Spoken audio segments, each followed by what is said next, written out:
कि मोदी सरकार सुन ले। भाई क्या धमकाना चाहते हो भाई? संसद का कानून अमित है, शाह जो है ना सबको धमकी स्वीकार के करना साथ बोल रहे पड़ेगा। हैं भाई। वक्त वोट क्या कानून में जो है ना भाई बदलाव चाहिए वक्त ही करें। अगर हम बदतमीजी पे उतर गए ना तो सकेगा नहीं तुम्हारा सरकार और तुम्हारा ये लोकल गोदी मीडिया। कि चिरागों के सफर में दबदबा हो आंधियों का तो फिर अंजाम जुल्मत के सिवा कुछ भी नहीं होगा। ये दुनिया नफरतों के आखिरी स्टेज पर है, इलाज इसका मोहब्बत के सिवा कुछ भी नहीं होगा। ए बीजेपी तेरी लश्कर के खिलाफ हम अकेले हैं, मगर फैसला मैदान में होगा कि मरता कौन।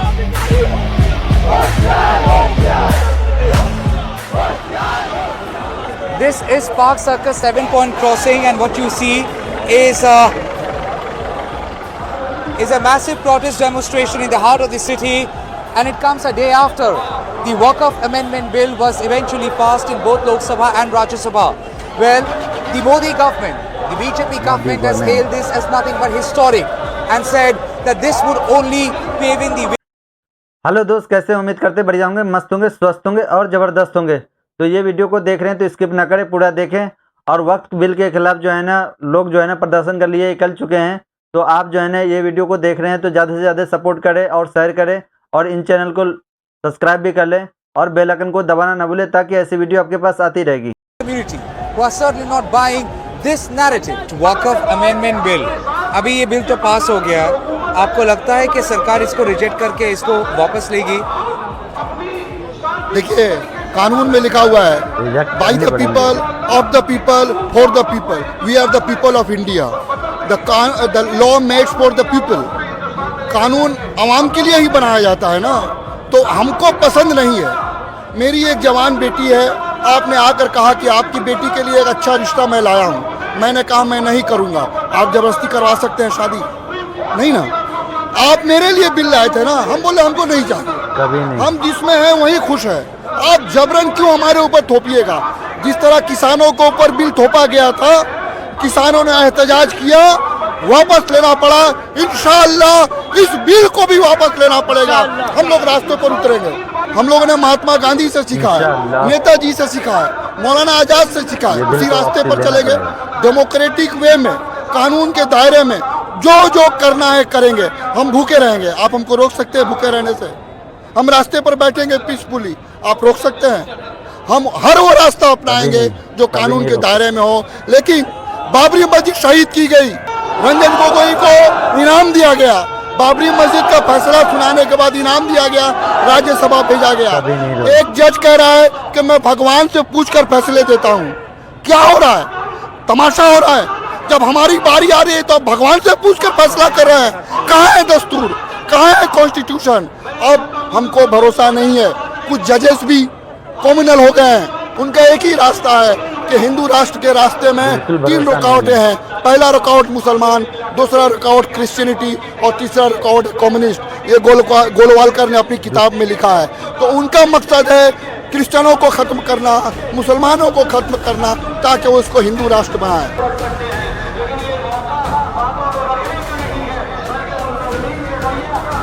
हिंदू राष्ट्र बनाने के लगे हुए हैं, ऐसा हो नहीं सकता। हिंदुस्तान में 2014 के बाद, 2014 से पहले जो हिंदुस्तान में हम लोग संविधान को मानते थे, आज एक ही मुल्क में एक संविधान को 2 तरीके से यूटिलाइज किया जा रहा है। ये संविधान को ठेस पहुंचाने के काम भारतीय जनता पार्टी और उनके पार्टी के जो अध्यक्ष है नरेंद्र मोदी जी, अमित शाह जी, ये लोग और आरएसएस के आइडियोलॉजी में चलकर हिंदुस्तान को नफरत के आग में झोंकने की कोशिश कर रहे हैं ये लोग। आप कैसे कहते हैं कि आज ये अच्छा दिन? अच्छा दिन कौन सा अच्छा दिन? ये अच्छा दिन में ऐसा कि महंगाई, आज हम मुसलमान हैं तो कोई भाई हिंदू है, अगर हिंदू भाई को 100 रुपया लीटर अगर पेट्रोल मिल रहा है तो हमें भी तो वही मिल रहा है। कौन सा हिंदू भाई का अच्छा दिन है? अगर भाई आप हमसे नफरत करते हैं, करिए नफरत, खुलेआम नफरत करिए। हिंदुस्तान किसी बाप के जागीर नहीं है। हिंदुस्तान किसी के बाप का जागीर नहीं है। हिंदुस्तान है महात्मा गांधी का, हिंदुस्तान है महात्मा गांधी का, हिंदुस्तान है मौलाना अबुल कलाम आजाद का, हिंदुस्तान है एपीजे अब्दुल कलाम का। ये लोग का हिंदुस्तान है, क्योंकि हिंदुस्तान में वो लोग ने अपने खून पसीने से हिंदुस्तान को आजादी दिलाई। आज मुसलमान को इस तरह से डराया जाता है। आज किसी हिंदू भाई को आप टच कर दीजिए, वो जाकर कंप्लेन करेगा, आपके घरों में एनआईए आ जाएगा और आपका घर को बुलडोजर से तोड़ दिया जाएगा। और सुप्रीम कोर्ट में बैठा हुआ जज वो भी ये उसी सरकार की हुकूमत की दलाली करेंगे। कि ये हिंदुस्तान है। इंशाअल्लाह अच्छे दिन आएंगे। वो तो कह रहे हैं कि अच्छे दिन आ गए। अच्छे दिन, अच्छे एक पुराने दिन, 2014 से अच्छे पहले वाले दिन, अच्छे दिन हाथों में हथकड़ी लगाकर अमेरिका से हमारे लोगों को कैदियों की तरह लाया गया है। अच्छे दिन है, अच्छे दिन है। इससे बड़ी जिल्लत क्या होगी? जो लोग इंजीनियर थे, सॉफ्टवेयर इंजीनियर अमेरिका में काम कर रहे थे, हाथों में हथकड़ी लगाकर टेररिस्टों की तरह हिंदुस्तान लाया गया है। ये अच्छे दिन है, अच्छे दिन है। 30% लोग रात को बगैर खाए सोते हैं। अच्छे दिन है। पेट्रोल की कीमत 100 रुपये पार हो गया है। अच्छे दिन है। सिलेंडर 1000 पार हो गया है। अच्छे दिन है। कौन सा अच्छा दिन है? बिल्किस बानो को, रेपिस्टों को फूलों के हार से इस्तेमाल किया जा रहा है। अच्छे दिन है, अच्छे दिन है। एक तड़ी पार हमारे लिए कानून बना रहा है। ये अच्छे दिन है, ये अच्छे दिन है।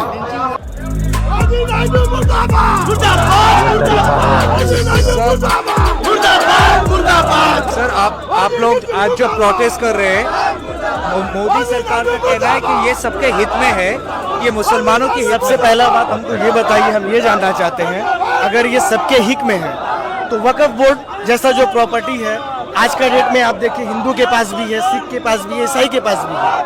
आज सिर्फ मुसलमान के प्रॉपर्टी पर क्यों नजर है? सबसे पहले तो भाई ये जो कानून ला रहे हैं ये संविधान के खिलाफ है, क्योंकि और जो अमित शाह बोल रहे हैं कि लोग खुश हो रहे हैं, मोदी बोल रहे हैं कि मुस्लिम लोग खुश हो रहे हैं। बिल्कुल नहीं खुश हो रहा है, क्योंकि हम पार्लियामेंट के बगल में कल थे, वहाँ पर देख रहे किराया बीजेपी का पैसा दिया हुआ किराया का लोग टोपी पहन के बुर्का लगा के वो लोग मिठाई बांट रहे हैं कि आज बिल पास होना है इसलिए मिठाई बांट रहे हैं, मिठाई खा रहे हैं, क्योंकि वो सारे लोग मुस्लिम का नहीं है। ज्यादातर लोग 90% लोग मुस्लिम से खारिज है, और जो कुछ मचा कुचा लोग है हो सकता है मुस्लिम है। हमने अपने नजर से देखे, आप प्रूफ चाहते प्रूफ भी देंगे हम।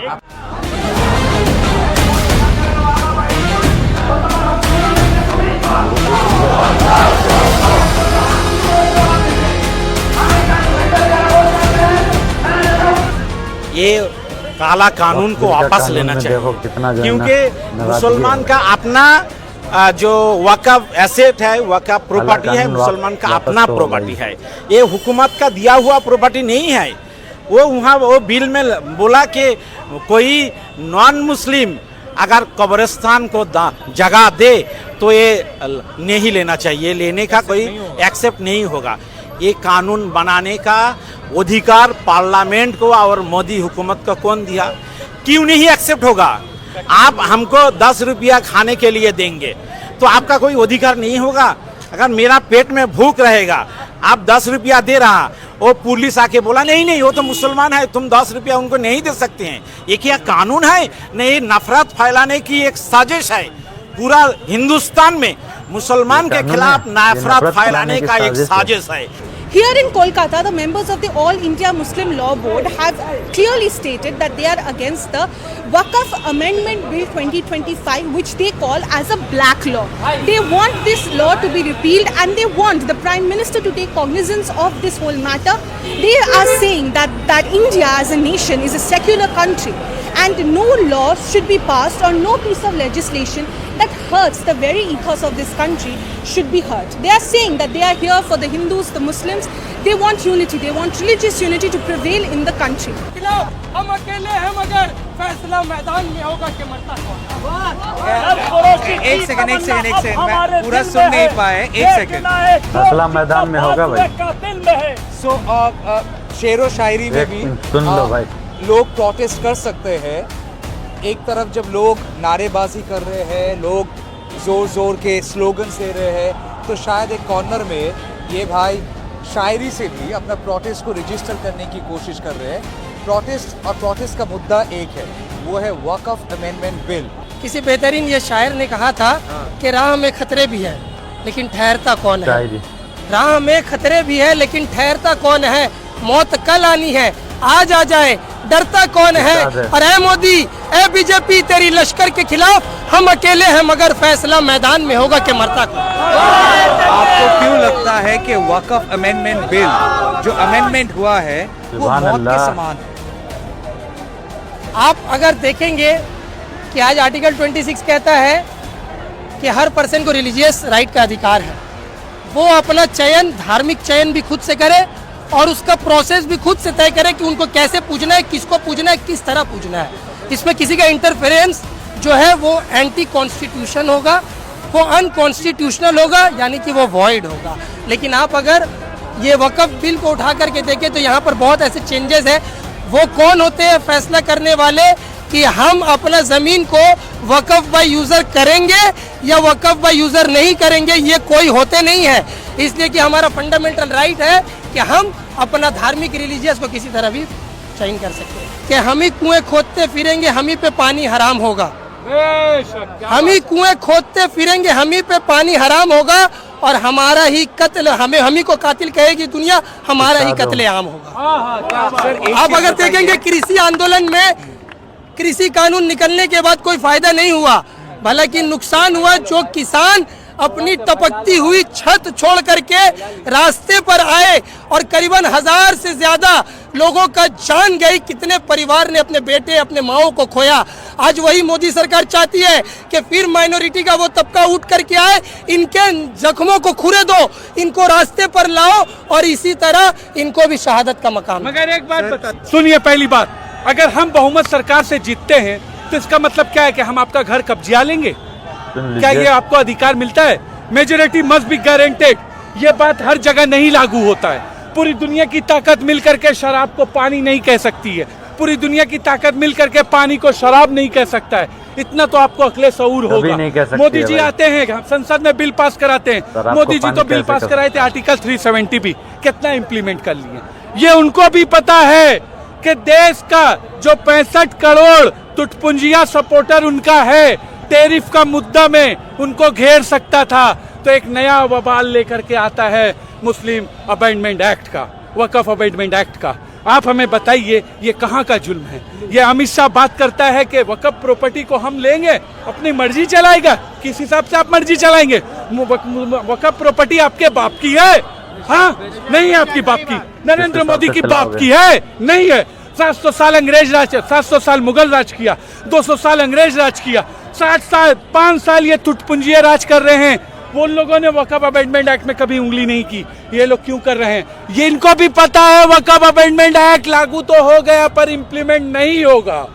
इन लोगों को, आप चड्डा वाले को खुश करना है, एक नया टॉफी लाना है, मुसलमान को तकलीफ देने वाला लेमन चूस। मुसलमान डरने वाला जात नहीं। सुनो, आज हम बताते, हम वो मुसलमान हैं जो 313 को मानते हैं। हम वो मुसलमान हैं जो 72 को मानते हैं। हम वो मुसलमान हैं। फलस्तीन में 90,000 मुसलमान शहीद हुआ तो क्या मुसलमान डर गया? नहीं, यहाँ 90 लाख होंगे तब भी मुसलमान डट के लड़ेंगे। ये है मुसलमान। मंगल पांडे से लेकर के अशफाकुल्ला खान से लेकर के खुदीराम बोस से लेकर के भगत सिंह से लेकर के नेताजी सुभाष चंद्र बोस से लेकर के और हमारे father of nation Mahatma Gandhi को जब उन्होंने उन अंग्रेजों के खिलाफ करीबन 190 साल लड़ाई लड़ी, उसके बाद जाकर के हमारी इस भारत माँ को उनके चंगुल से आज़ाद किया गया। तो 2014 के बाद तो अभी सिर्फ 11 साल का अरसा ही गुजरा है। अगर हम लोगों को 100 साल जंग लड़नी पड़े तो हम लोग तो उनके वंशज है। हम लोग नेताजी के मानने वाले, भगत सिंह के मानने वाले।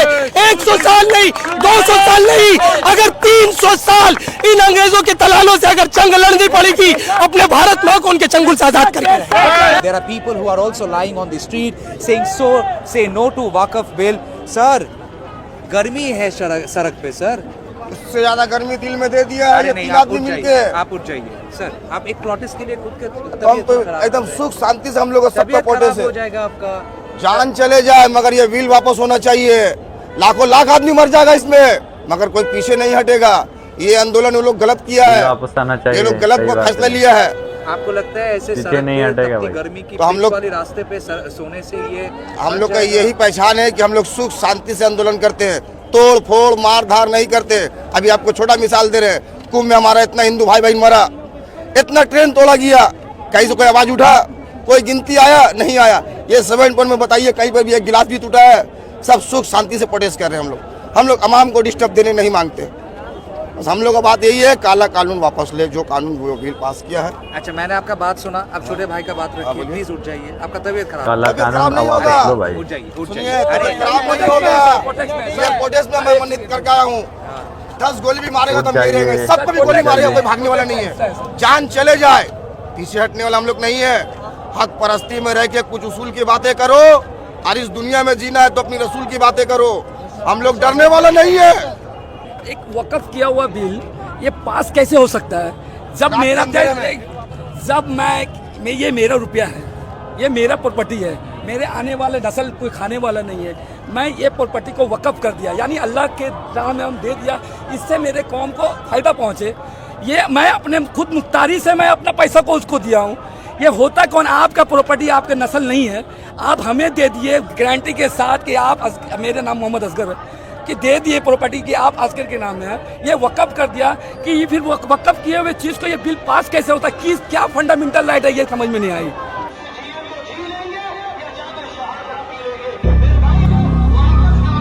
क्या फायदा है इसमें, समझ में नहीं आया भाई।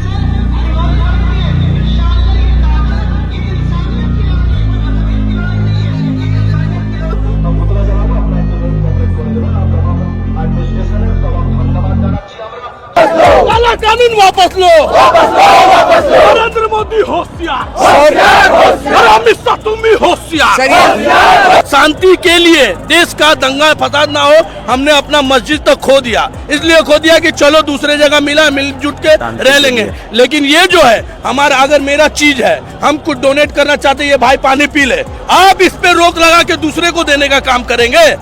हमारा कब्रिस्तान, हमारा बहुत जगह जमीन है, हम अपने दीन के काम के लिए देंगे। हमारा मरने के बाद भी हमारा उसमें अच्छा पाप पुण्य जो भी होता है होगा, उसके लिए देंगे, तो उस पे आप रोक लगाएंगे?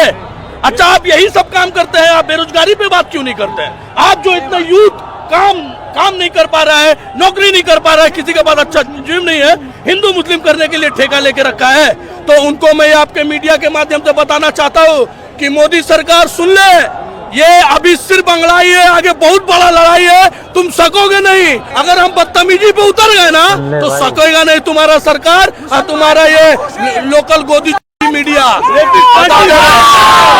हिंदुस्तान में आज नफरत के आग में लोगों को झोंकने की कोशिश की जा रही है। ये काम सबसे ज्यादा अगर हिंदुस्तान को तोड़ने में, आग लगाने की अगर कोशिश करती है तो ये मेन स्ट्रीम मीडिया वाले, जिसके वजह से हिंदुस्तान आज इस तरीके से बर्बादी के कगार में खड़ा है। आप मेरे भाई हैं, आप यहां पर आकर खड़ा होकर वक़्फ़ के लिए इंटरव्यू ले रहे हैं। आप वक़्फ़ के लिए ये इंटरव्यू आप जो ले रहे हैं ना, ये ग्राउंड रिपोर्ट ले रहे हैं, सच्चाई को कैद करने की कोशिश कर रहे हैं। और ये मेन स्ट्रीम मीडिया क्या करती है? दलाली। किसकी दलाली?